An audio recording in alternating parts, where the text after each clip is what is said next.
He moved to wanting to get into the things that were in his brain to rebuild the nation. And this is, to me, very fascinating. You can't, now let's think about 1977 September. You think for a minute about trying to lift up the name of a man this government sought to snuff out. That Arabs sought to snuff out.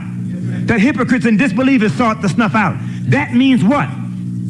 The brother loves his wife and babies. It means that you might get killed. Don't ever say this brother did what he did for money. That's a stupid lie. It's nothing but a stupid lie, and it is not even worthy of intelligent discussion. You who say that, you're a hypocrite. And you're a damn fool. Now, why do I say that? You're not thinking at all. No man simply gets up before those firing squad with your eyes open if you don't have to do it.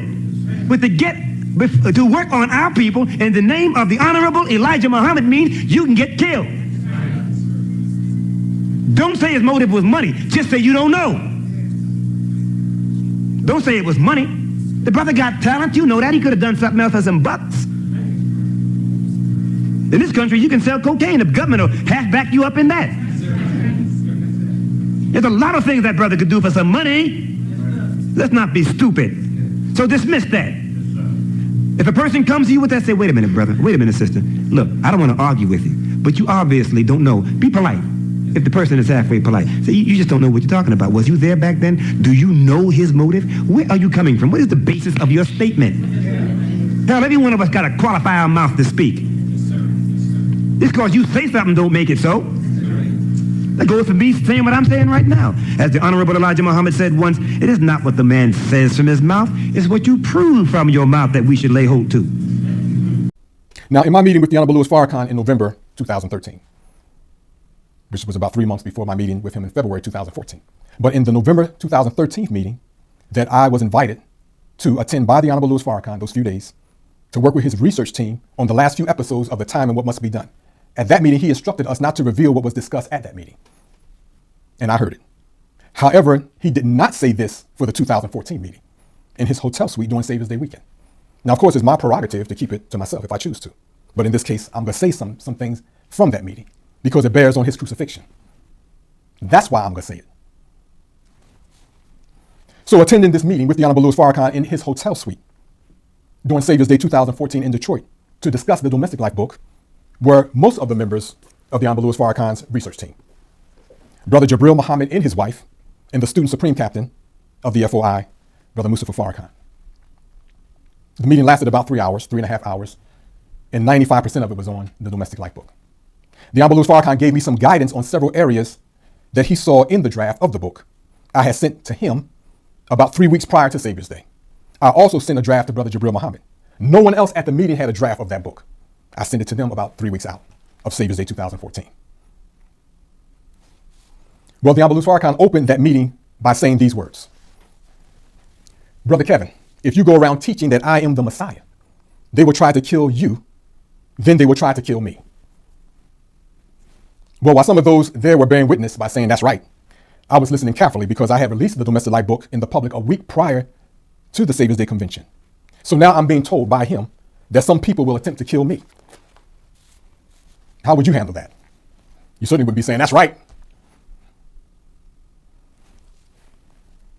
Well, I knew that many registered members of the Nation of Islam would be upset by my release of the book. And I mentioned that in a letter that I sent to the Honorable Louis Farrakhan on the day that I released the book into the public. He later instructed me through one of his administrative assistants to pull it back and then asked if I were coming to Saviours Day and he would meet with me at Saviours Day on this book. Well, come to find out, the book wasn't complete. That's why he had comments, as he said he thumbed through the pages at the meeting in 2014 and also had advice on areas that I needed to beef up a bit more and go deeper into. So I have more to learn, more to experience, and I released it a year later in 2014. So my isolation from the activities of the mosque or from mosque life, which I enjoyed, my family and I, was also necessary to protect me from interacting with federal agents masquerading as believers who would definitely have made attempts to take my life. Now, I was just talking to my son moments before this presentation, and I'm saying a federal agent who is undercover would make a Hollywood actor look like child's play. to be so convincing that they are in lockstep with you in belief, only to know that at any given time they're responsible for taking you out. They'll do that. Go to your janazah and then show up the next day in class or at the mosque. I know it's hard for people to fathom. And because it's hard for us to think about characters like that, we don't apply the law against slander, gossip, and wrongdoing. So by letting that go, you give a murderer a chance to kill and murder your brothers and sisters.